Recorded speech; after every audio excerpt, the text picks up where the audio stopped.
Thanks for joining us for this symposium. I'm Bill Rapisi, President and CEO of the Lymphatic Education Research Network. LEARN's mission is to fight lymphatic diseases through education, research, and advocacy. In order to win a fight, you first have to join it. So we ask, please become a supporting member of LEARN at lymphaticnetwork.org. And we hope you enjoy today's symposium. Welcome, everyone. I'm excited to be with you for the next hour as we talk about the interaction of meaning making and illness. I'm Marshall Lyles. I'm a marriage and family therapist in Austin, Texas. And I'm going to chat with you a little bit about my background and also preview what we'll be talking about today.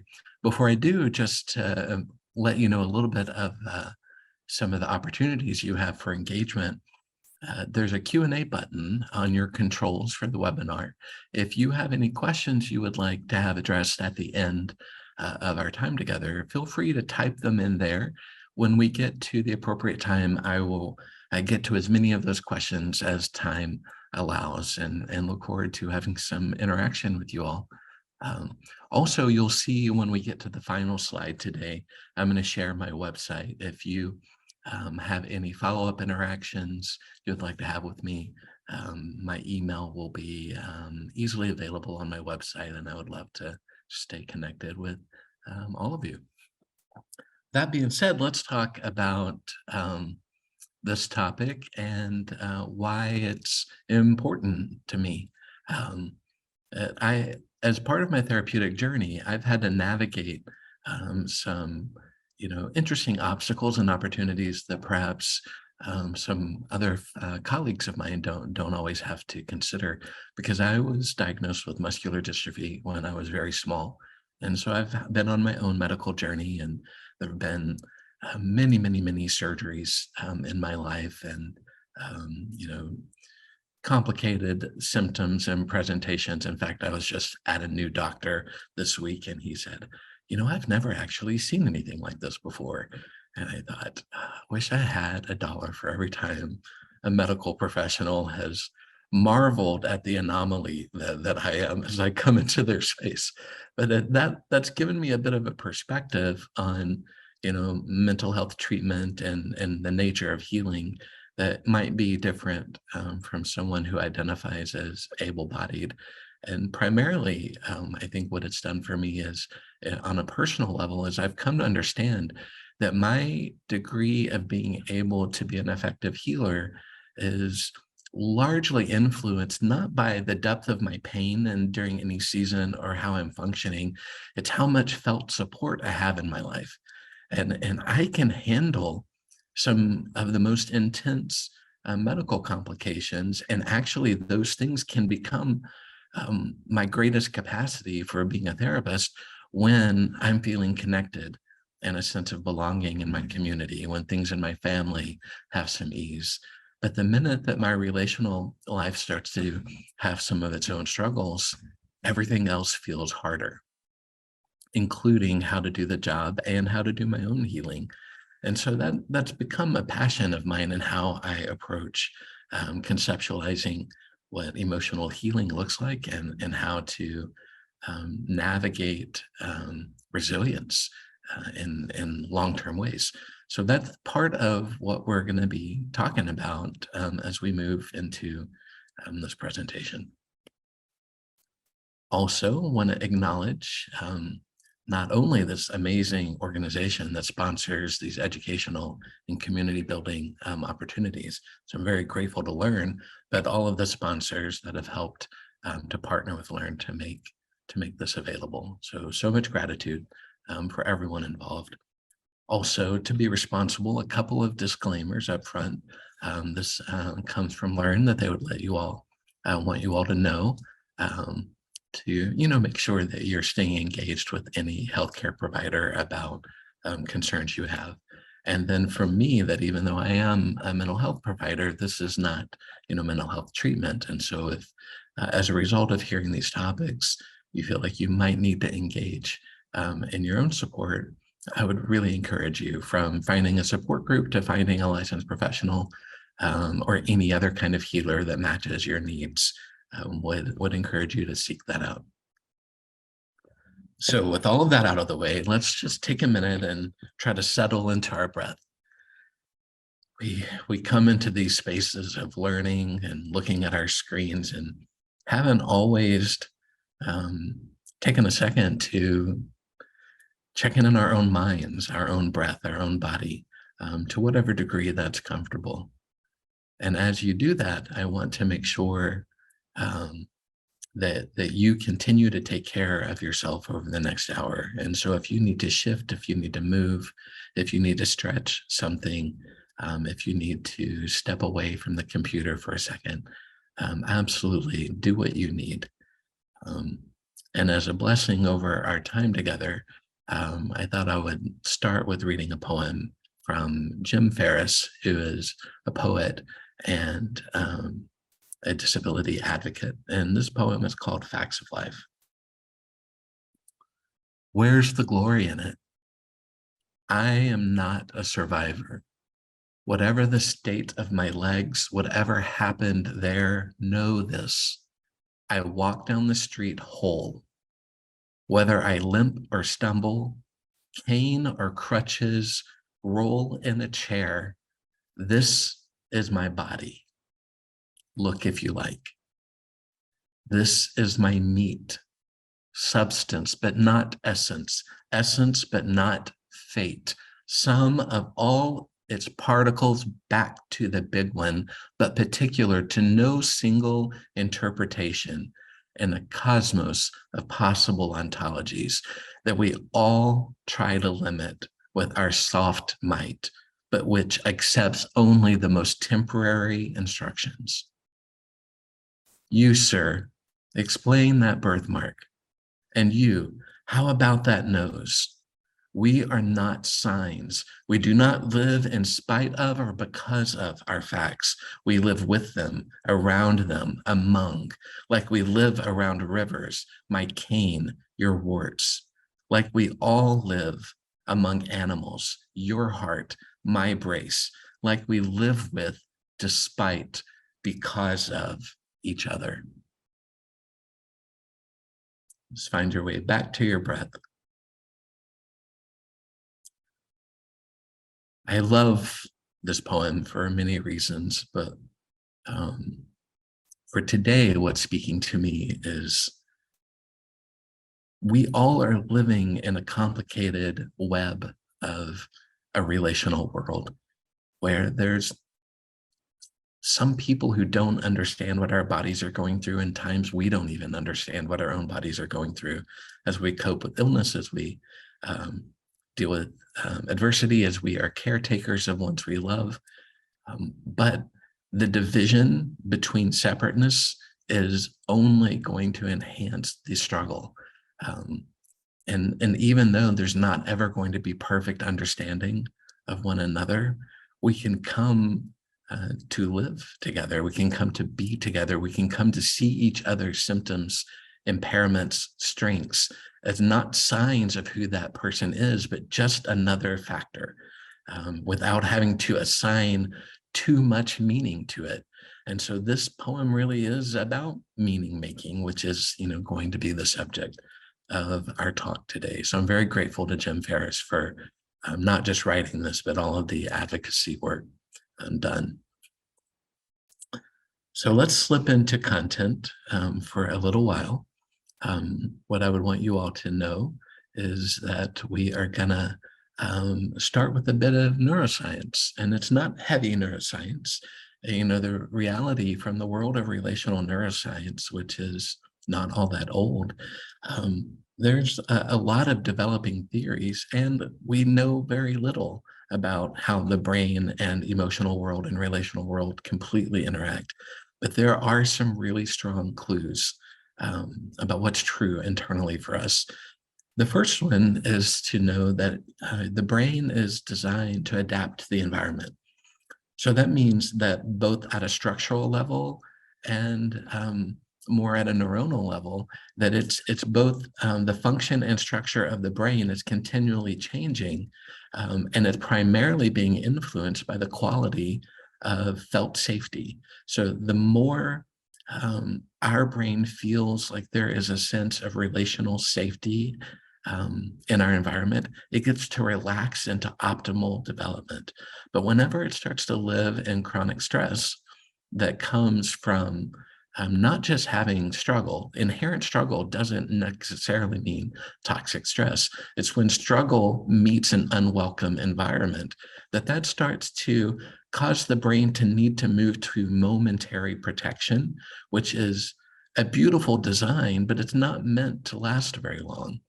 And so the longer we live in a toxic stress without felt support, the more some of our brain will, because it's what they call plastic, will start to shift to a version of not ideal development and functioning. The good news is it's even when it shifts in that way, healing can allow it to shift back to its optimal state. Also, the parts of your brain that help you to survive can eventually cause you harm. So that's a result of what I was just saying. We need our brain to do things like fight and flight. If we go into a moment of danger, to a moment of threat, we want it to do all of the brilliant adaptations of becoming ready to be a self-protective organism. The truth is, though, that none of us can live in a self-protective mode forever. We need to feel the protection of others, and we need to be a part of other people's protection. So short-term survival states, not at all a problem. It's when those short-term survival states become too frequent or become elongated that starts to have some complications on our emotional health and then our physical health. Physical pain and emotional pain have a proven connection. So the same neurotransmitters that regulate mood also help with pain. Also, when regulation fails, emotional and physical symptoms intensify. So another way to say that is at a processing level, your brain doesn't necessarily note a difference between emotional pain and physical pain. So it's part of why when you're in a season of intense aloneness, your physical symptoms can feel harder because it's compounded and the brain is sensing the doubling up of pain that you're going through. If we keep moving through the slides, even mild suffering at a chronic level can start to have an impact. So it doesn't have to be, really profound moments of aloneness and medical intensity. If it's chronic and even mild, that starts to add up over time. And our brain needs these relationships in order to keep doing its ideal development. Physical and emotional pain pull us away from relationships. So remember the phrase I said a moment ago was self-protection. So when we have to move into those states because we've sensed some threat and we have to move into a moment of self-protection, we then have moved away from being open to relationships. So again, that's not necessarily wrong or bad. When that's the right wisdom, it's what we need to do, but we also know that it's not ultimately what we deserve. Dealing with chronic illness without support in safe relationships starts to feel very much like a losing battle. And I'm sure you all can identify with that. Flip side. So we know that our brain responds to struggle in ways that are initially adaptive, but then long-term potentially problematic. But we also have these relational qualities that can be incredibly effective management techniques. One of them is gratitude.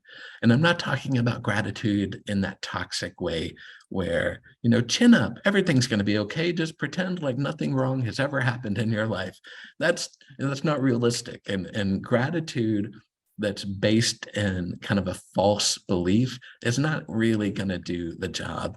But ultimately, when we can start finding our way to sincere moment of gratitude, it has the counter effect of that fight or flight state, that it actively reduces stress levels, which then helps to improve outlook and reduce negativity.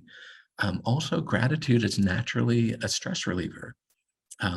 So as stress can make pain worse, living in states of gratitude and shared true connection with other people can mitigate some of the impacts of pain. Also, gratitude meditation practices can give your immunity a boost. A lot of this work has come about because of the writing of Rick Hanson, if you all would like a name to look into. Gratitude also helps to improve the quality of relationships, which is a bit complicated, right? Gratitude is a little easier to approach when we have some relational support in our life, but it also then becomes perpetuating, that when our relationships help gratitude feel within reach and we live in a state of gratitude, and then that starts to increase the chance that we're able to find more relational connection and deeper relational connection, and they feed one another.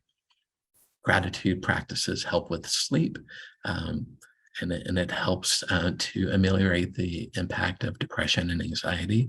So there are all these health benefits, and I think a lot of this is instinctive to us. So the question becomes, why does being grateful feel so hard sometimes? So none of us want to live under the impact of toxic stress and aloneness.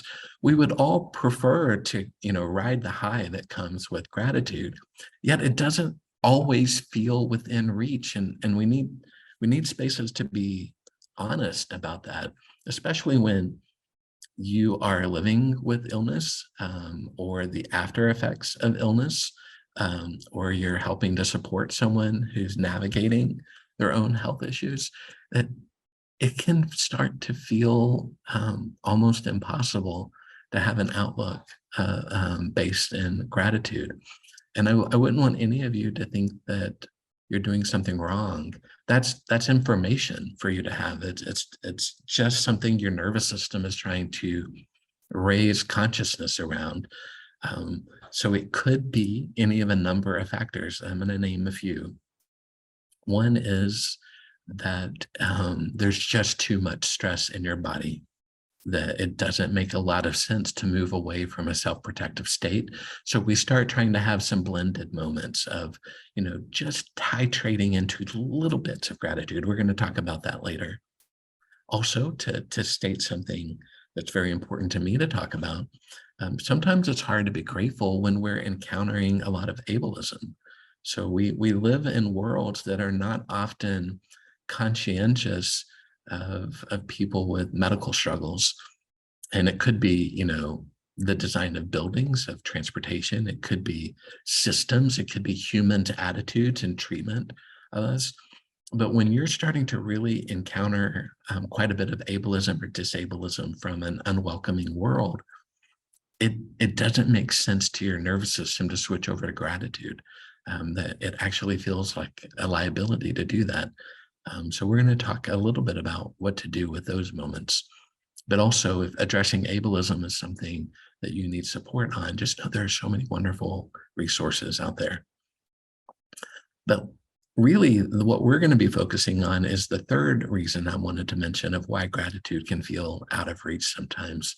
And that's because that our relational story didn't begin the moment that we got sick.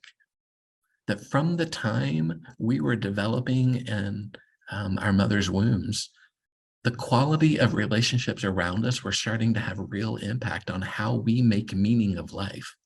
And so we started getting a blueprint of relational meaning making early in life. Now, someone like me, I was born with my illness. That was always a factor. But a lot of people develop medical struggles later in life, and they're starting to make sense of their illness from the blueprint that relationships had already taught them how to make meaning of all life.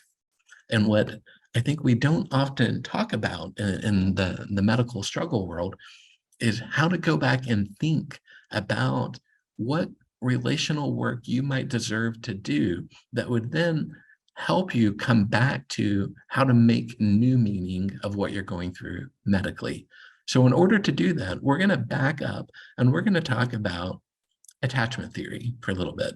Attachment theory is basically a psychological viewpoint that says who you think you are has been shaped by what relationships taught you to be. That we can only come to think about ourselves through the lens of how we've been treated, how we've been spoken to, and even the invisible thoughts of others. Our ability to attune to the thoughts of others has been influenced by the quality of secure relationships around us, or even the qualities of insecure relationships around us. You can only think in a way that you were given permission to think. But of course, we then get to do work to update that as much as we want to. So in my life, my muscular dystrophy comes through one side of my family, my mother's side of the family. And so, before me, generationally, no one ever had a name for this illness. We lived, I grew up in a rural part of Texas. We were a part of many rural poor households. And a big part of that side of my family is also Native American. So there are all these obstacles to healthcare. In addition to going back, prior to my birth, there wasn't a lot of information available on my family's type of muscular dystrophy. So when I came along, my diagnosis was the first time someone in, all the generations of my family had a name for what they were trying to navigate. You could feel the oppression, the heaviness, the sadness in my family generationally. And I got this amazing benefit that I got to know what I was talking about whenever something was going wrong in my body that no one ahead of me did. So I feel like I was giving this opportunity for approaching gratitude because the relationships in my life at least knew what we were dealing with. And it gave me a heads up. And so I was able to start partnering gratitude with my illness much earlier than anyone ahead of me. But I was also having to work with the reality that the entire relational world around me was not necessarily based in security. And it wasn't that they were bad people. They didn't have the same opportunities I did. So I was trying to come to know myself within a field of people who thought it was dangerous to know themselves. And so that was really an interesting dynamic, also probably a big contributing factor as to my eventual job choice as I got to be a young adult. Let's talk a little bit more about attachment theory highlights. So this is a picture of me as a baby. As you can see, I think this is one of my first baby pictures, and I already had braces on my baby shoes. And so this has been with me from the beginning. And what we know about attachment theory is that you're being taught how to make meaning from around second trimester of development, of your development, and the quality of your attachment world, your ability to form secure connections with other people is primarily rooted in nonverbal communication, not verbal communication. So and that makes sense if you think about it, because babies don't process language verbally for 2-3 years. And even then, it's several more years before the verbal part of their development is substantial enough to have a big impact on their life. So that means they're coming to learn about relational meaning making through purely nonverbal means. Baby has a need. They express the need through crying or cooing or any of the other, tools that they have available nonverbally, reaching hands towards someone. And then they watch to see how adults handle the nonverbal communication of a need. They internalize the way that an adult makes sense of that. And then that starts teaching them what they can come to know about their own thoughts, their own bodies, their own neediness. The other thing we know that results from all of that is the ability to be reflective, meaning to think about yourself and to think about others eventually, to have self-compassion, to have empathy, is starting here in how, secure relationships or insecure relationships are nonverbally communicating to you. So how you come to reflect on your own story has been gifted to you by how relationships have treated you. The other thing we know as a basic of attachment theory is relationships also teach you about regulation. Your ability to stay present in your own body, to have influence over your mood, comes from the quality of relationships in your life. For human babies, survival doesn't depend on how fast they run, whether they climb a tree, or if they can tell a difference between edible and poisonous mushrooms. Rather, babies survive based on the abilities of their caretakers to detect the needs and intentions of those around them. For humans, other people are the primary environment. I'm going to read you one more slide and we'll talk about this. These early care receiving lessons, not caregiving, care receiving, how you receive care, embedded themselves deep in the right hemispheres and became influential mechanisms of prediction as we navigate future relationships. Expectations can be updated, but we need to see them, understand their plight, speak their language before we can risk opening up to new meaning. Attachment theory is really about prediction.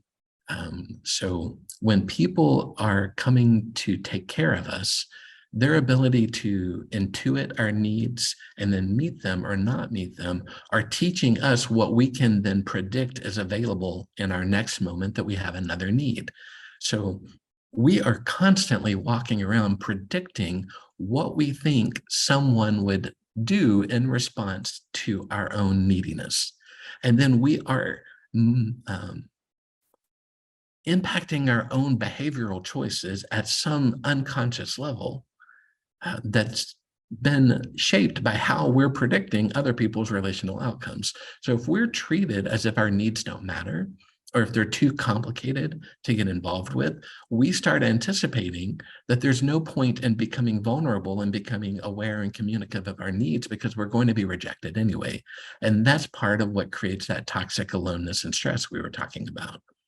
On the flip side, if we are receiving care in a way that shows that someone can handle our needs and they can come to know the complexity that is our developing world, then we have some faith that it's okay to be optimistic about the next moment, that we can risk coming to know something new about ourselves because we believe that someone around us is going to be able to handle it and meet us there.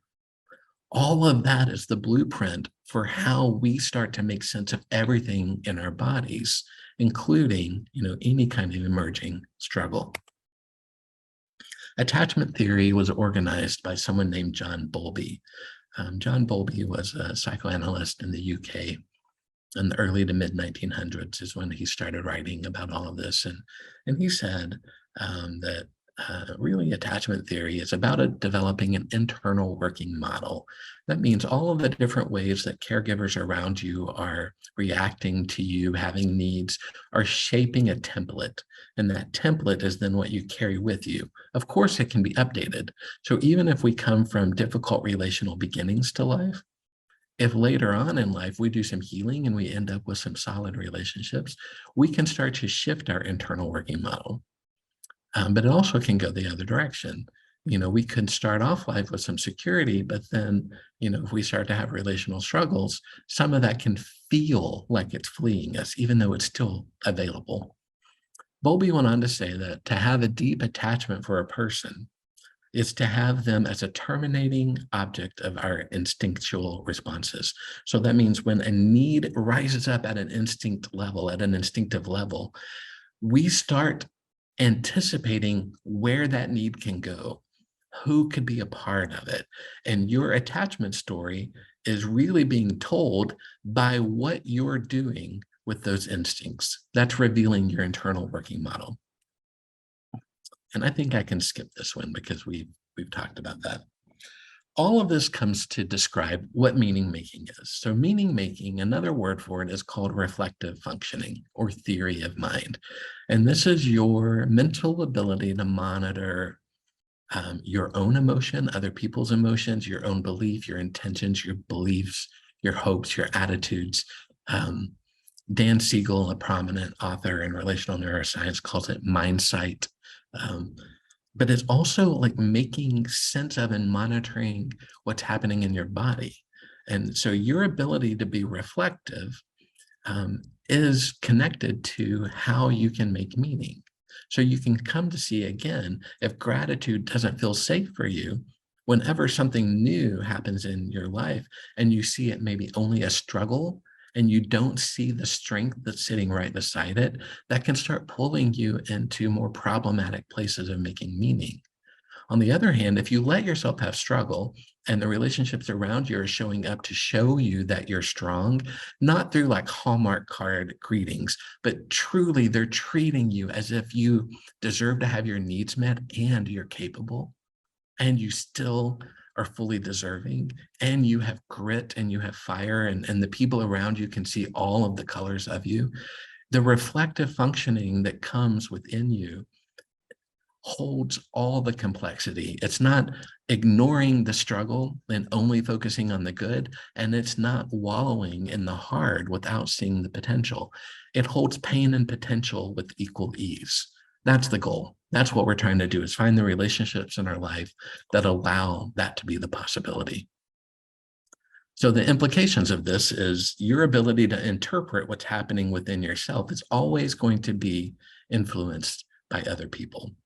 And meaning making, what you choose to notice, is always going to be then part of the unfolding narrative of how you tell your own story to yourself. So we all deserve to find people in our life that see both our kitten and our tiger. You know, we need those people in our life. So I'm going to take a moment and just pause for breath with you all as you just take in, you know, a moment of self-reflection of, you know, what's happening in your relational world over time, and are you at peace with saying I am capable of meeting other people's needs and I deserve to have my own needs recognized? Are you able to start letting yourself contemplate that there's room for you to come to sense that your journey of how you're making sense of your medical struggles cannot be separated from what's been relationally true for you? And is there going to be space for you to start untangling what you've come to learn about yourself, especially if some of that is rooted in conflict, internal conflict, where the different parts of yourself didn't have enough safety relationally in order for you to compassionately make sense of what's happening in you. We are always either moving towards compassion or judgment about what's happening in ourselves. And if we're moving towards judgment of our own bodies, of our own minds, then we are definitely not living in a place where we can make strength-based meaning of who we are. If we're moving towards judgment, we're going to only see ourselves as problematic. And that's not true for any human. That's not true for any of you that are listening to this. We're capable and we hurt.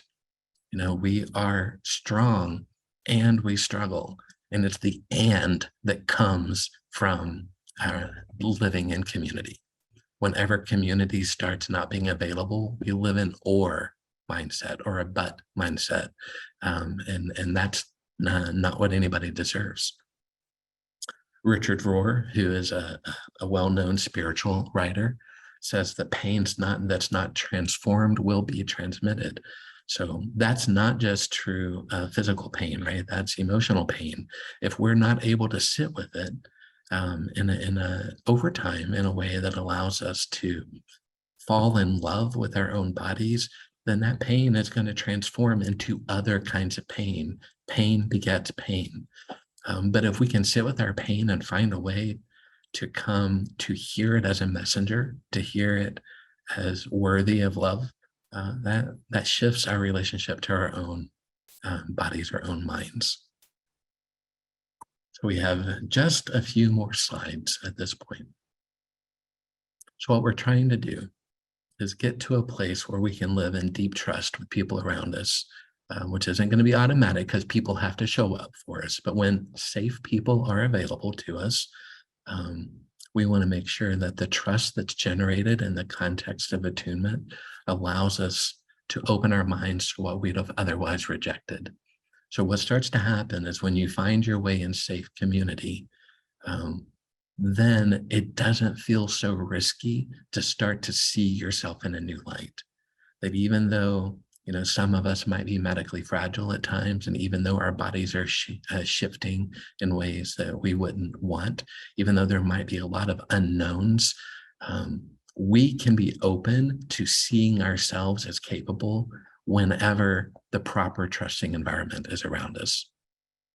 So as we move into our final slides, remember at any point, if you want to drop a question into that Q&A feature, in just about 5 minutes from now, I'm going to go read and see what questions we might want to tend to. So I want to come back to where we started. If all of this could be true, if all of this relational meaning making is interacting with our ability to be a part of our own healing journey, how do we make room for sincere gratitude work that's not Pollyanna based, that is true, deep connection to allowing beauty to be present even when pain is there as well? So if we come back to the work of Rick Hanson, he wants us to remember that we're really good at learning from bad experiences, our nervous system, our mind that we talked about, and we struggle at learning from good experiences. That's actually a feature, as they would say, not a bug. That your brain, because we're survival-oriented mechanisms at a nervous system level, that we are trying to make sure we're taking in the dangers and risks in our environment appropriately. But that means we tend to naturally place more emphasis on learning from struggle than we do from goodness. And we have to start coaching ourselves to notice the goodness, especially when struggle is present. So our brain is designed to over-focus on pain, harm, negativity. That's not because there's something wrong with any of us. That's just humanity doing what it does. So how can we start to make room and increase our capacity to also internalize beneficial experiences? Hanson teaches the simple little acronym for how to start making room for gratitude in your life. And he works on the word heal. So the first letter, H, talks about have a beautiful experience. So that might mean that you make time in your life to go, sit outside under your favorite tree, or to scroll through a photo album, to remember a good vacation you had or a connection with a certain person. It could also just, be going for a drive or a ride. It could be letting yourself capture, you're sitting in your favorite chair and you can hear a songbird really clearly. So it's making room to capture a beautiful experience. And it doesn't have to be something dramatic. It can be as simple as one sensation, one song, one piece of music, one beautiful color that catches your eye, an unexpected moment of physical ability. I'm going to pause on that one to say, and some of you in this room, you might actually be my people. You might be the only training I get to do in the coming months of someone who can understand this. But in the last couple of months, I've had an unexpectedly good season with, my muscular dystrophy is progressive and I'm not really able, as they would say, to get better. But something's going on, and I've had a few months of being stronger than normal. I've been able to walk further than normal. My pain is still pretty high, but I don't mind the pain when my functioning is good. And yet I've been scared to let myself enjoy the positive moments of health, because it feels like it's a setup of, oh no, if you appreciate it, that means when it goes away, that the fall is gonna be hard. And so I've been trying to hold on to remembering the struggle so that I'm ready for when I return there. And I'm having to actively notice the beauty. And even if this moment is fleeting, it's still beautiful. And I can trust that if hard things come back, then I'm capable of handling the hard. I've been having to really, really, really work with myself on this first letter of just notice the beauty when the beauty is present. Then he goes on to the letter E, and he says, then enhance the experience. And that comes through really trying to become sensory aware about it. So if you are looking at a photo album as an example, and you find a picture that's a beautiful memory that you want to hold on to, try to really become visually aware if you're visually capable, or remember any sound or song or the lilt of someone's voice that would go with it. Becoming very aware of what's happening on your skin as you think about that place, just become as sensory immersed in it as you can. That gets your entire nervous system online with making room for this gratitude experience. And then there's absorption. Absorption is then trying to stay in it for longer and longer. You're going to have to build this muscle over time. You might actually, and this has been happening to me lately, have a few seconds of noticing the beauty and enhancing it, but then your brain flips back over to something negative or neutral. And then you just ask your mind to go back to where it left. And you just, over time, elongate how long you can spend in those moments of beauty and strength. H, E, and A are so much easier if you can do it relationally. So if you go back to what we were talking about of being in community, if there is anybody in your life that you can start practicing this with, then you talk about the beautiful experience that allows the enhancement, the absorption, the amplification to be a little bit more relationally rooted. Then we get to the L, which is the linking experience. And this is when you feel like you have a really solid grasp on the beauty of this moment that you have been meditating on. You then allow yourself to intentionally pull up some struggle and invite them to sit next to one another. So for me, I've been meditating a lot on this one trip I had where I got to go teach in the country of Jordan. And there was this night that they took us camping in the desert, like glamping, I should say. It was not roughing it in any way. And I'm sitting around this fire pit in the middle of the desert, having the most amazing night. And the stars are beyond what I've ever seen before. The smell of the fire, and there's this community of people that I've come to love, all sitting together in this circle. And I've been pulling that image back up.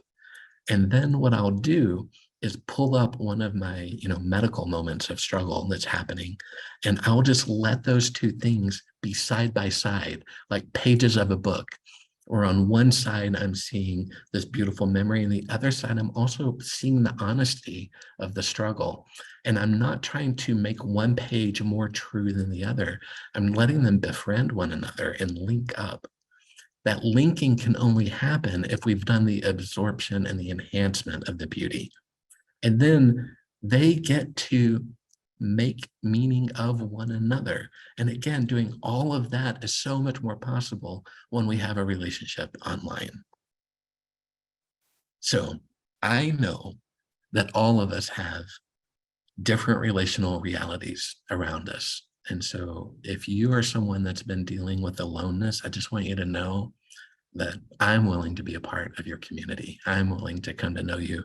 And we can start to find, even if that's part of why I believe in my profession, if you go to borrow some of this relational support from a professional, that is a good start.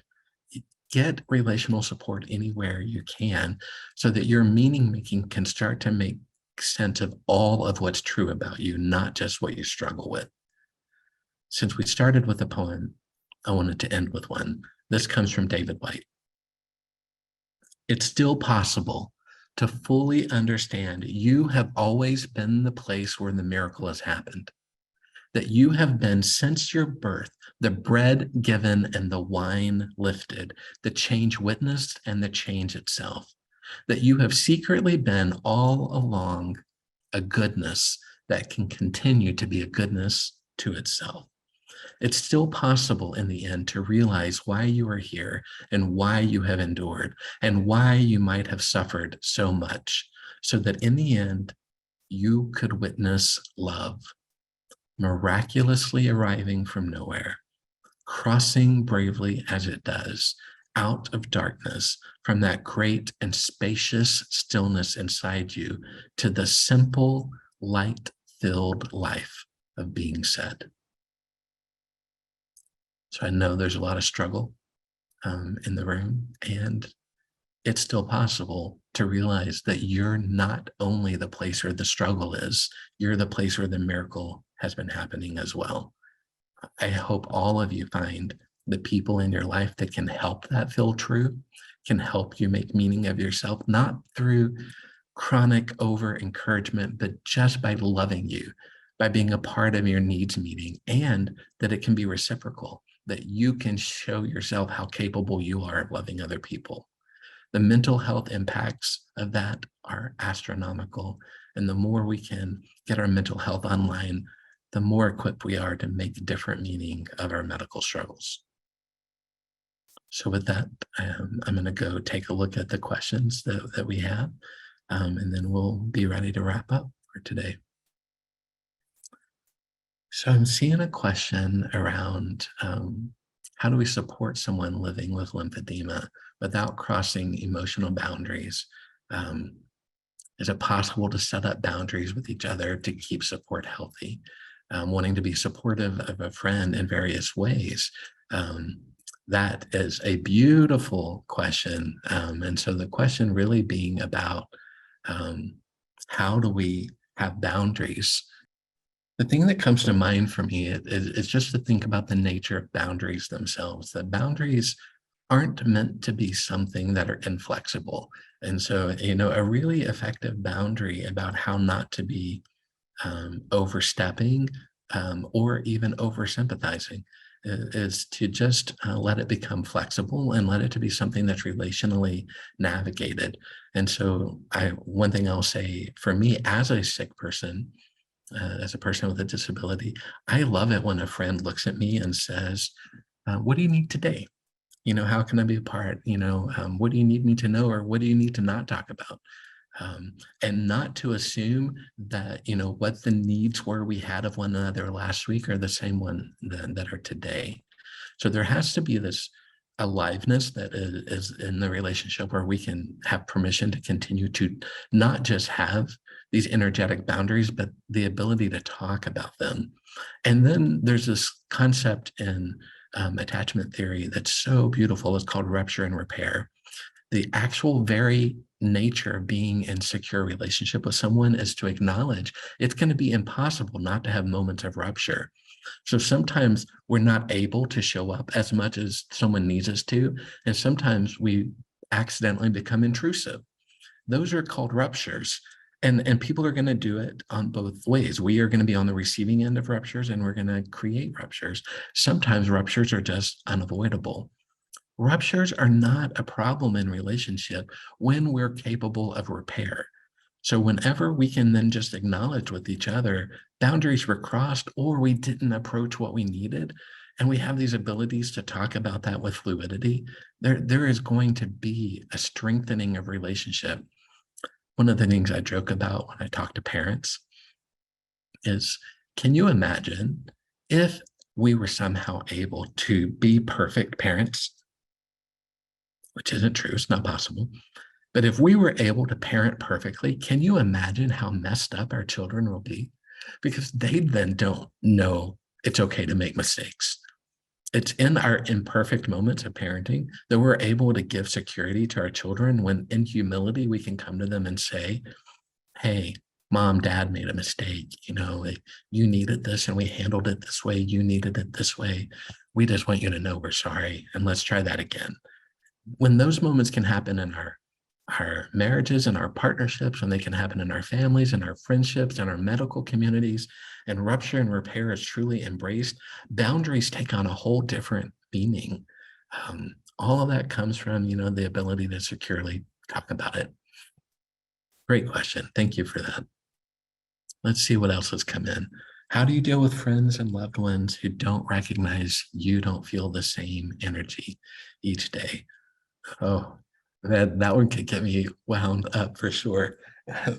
It is very, if you're a person who, deals with illness, it is really, really hard for the rest of the world to understand that you basically can live in a very different body every single day. Some of you, probably many of you, have heard of the thing called the spoon theory, which is this metaphor, a way of talking about your energy from day to day. That when you wake up in any morning as a person with an illness, you don't know how many spoons you're going to have available to you until you're engaging with the day. Meaning a spoon is what I can afford to give. And so today I woke up with 20 spoons. Yesterday, maybe I only woke up with 10. And then different activities cost us a different number of spoons each day. So I'm having to manage my life and my illness by being aware of how many spoons I have on any given day and how many spoons a different activity is going to cost me. Going to the grocery store, sometimes it's only a 2-spoon activity. Other times it's a 10-spoon activity for me. And so having metaphors that allow you to communicate very, very quick shorthand with people can be a really lovely way to communicate about those energetic boundaries of, if someone texts me, hey, can we make plans tomorrow night? I would love to see you. And then I can reply, and especially if this is someone that we have the shorthand of, I would love to see you. Today, I only woke up with 10 spoons. So if I wake up with more spoons tomorrow, I would love to make that happen, but I may not know until tomorrow night. Is that okay? And so just having some of these ways of communicating with each other that take some of the charge out of it can really be a great asset. Let's see what else. How do we deal with the guilt that comes that interferes with our ability to be there for people? Oh, yes. How do we manage that guilt? And well, the first thing from an emotional standpoint, I would want all of us to have the difference, the ability to recognize the difference between 3 different emotional states. There's guilt, there's false guilt, and then there's shame. So guilt is when we've done something wrong. When I yelled at my kids, and as if they were about to step in front of a bus, yelling is appropriate. But when I just lost my temper, which is probably not the best example for me because I don't lose my temper very much. But so for me, what would be more honest is if I shut down, if I just stopped talking, or didn't go out of my way to do something for them. And I made a true behavioral mistake in the way I treated them. That's guilt. That emotion is guilt. False guilt is when I have a sense of guilt, but for an action I didn't have any control over. So let's say that one of their friends did something really harmful to one of my kids, and I'm having a guilt response that I'm accepting responsibility for something that I didn't have any influence over. That's false guilt. There's a different way of handling that. And then the third is shame. Shame is it's an emotional reaction to not anything I did, but something I believe about who I am.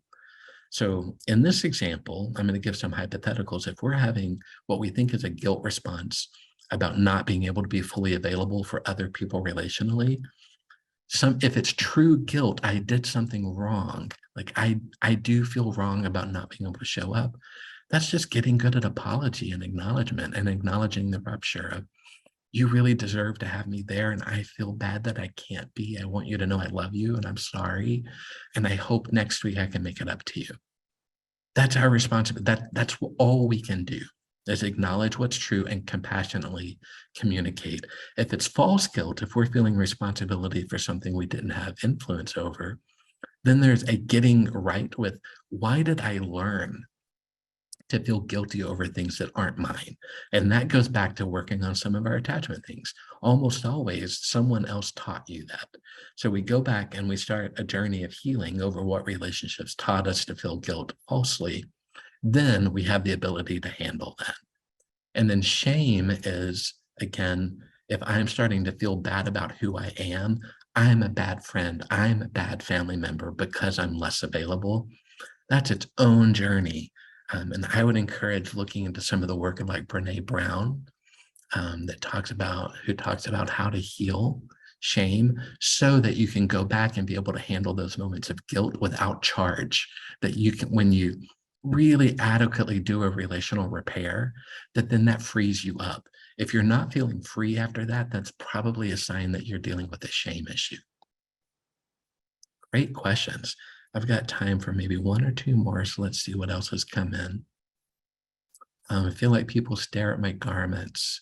How do I keep my emotions from taking over when I'm in public? Or needing to take sick days? Do I tell others I have a disability?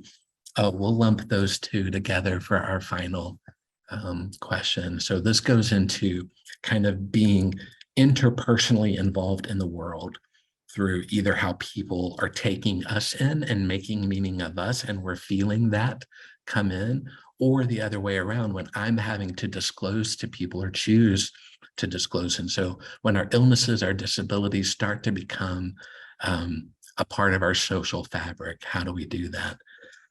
So the thing that I would want to talk about is dealing with internalized ableism.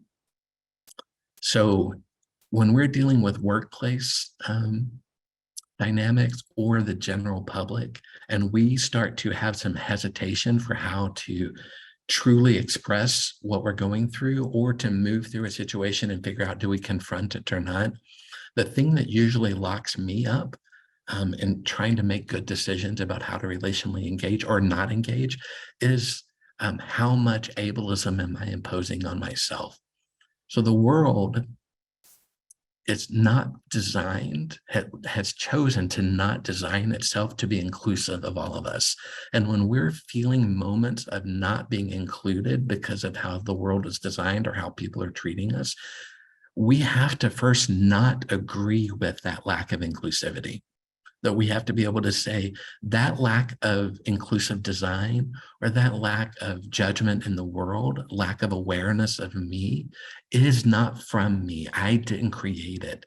But sometimes our bodies and minds aren't knowing. We're starting to take on the false guilt of being somehow different, when the only reason we're different is because the world didn't think of us. And so if we can go back to work on some of our internalized ableism, which might be a great talk for a future webinar from someone, if that's not come up before, of how to recognize ableism and internalize ableism, how to deconstruct some of the infrastructure of that's come, and which again connects to our attachment journeys, then we can be making moment of how to move through these spaces, our workspaces, how to communicate our needs, how to make disclosure decisions, how to interact with someone who's staring in a way that feels a little bit more rooted in good judgment, instead of carrying baggage that we don't deserve to carry. So I know that we could go on about that for so long, and those are brilliant questions. I think how I would want to wrap this up is just to say to all of you who are having to think those thoughts and try to answer those sometimes impossible seeming questions, I want you to know that your perspective matters. Your body matters. And even though I know the world doesn't always treat you as that is true, and we don't always have the relationships available that we deserve, that in no way means that you are doomed. That does not mean that you are just resigned to having to agree with the meaning other people make of you. We can start to take control over our own meaning making through increasing our community of support, becoming advocates for ourselves, knowing how to talk to our medical relationships, and start to treat ourselves as deserving of love and respect and support. If we can start to reclaim that energy in our lives, even though we may not have ultimate control over all parts of our medical progress and our treatment, we know what we have some control over. And that's going to be choosing relationships that are good for us and developing practices of shared gratitude and love. That's a starting point. And so I wish that for all of you. Remember, my website is just my name, marshalllyles.com. So you can see how my name is spelled there on my square where on my screen. So to smush it all together, it's 3 L's in a row, marshalllyles.com. From there, you can find my email address, I'm doing some work on ableism. I'm about to announce a digital magazine that I'm going to be forming about addressing the impact of ableism on healthcare systems, particularly mental health, and what can we start to do to become aware and better advocates and better, relational connectors. So I would invite you all to consider if you want to write, if you're an artist that would want to contribute something, there's space for you. And at the very least, we're going to start creating our own community that allow us to take care of one another. And we're going to believe that eventually we're going to make room for the world, to more fully see us. So I hope at the end of this hour, you feel a little more seen, you feel appreciated, and you can start to root into a version of encouragement that's true and sincere. So my love to you all. Thank you for allowing me to be a part of your world for an hour, and I hope you stay connected. Bye, everyone.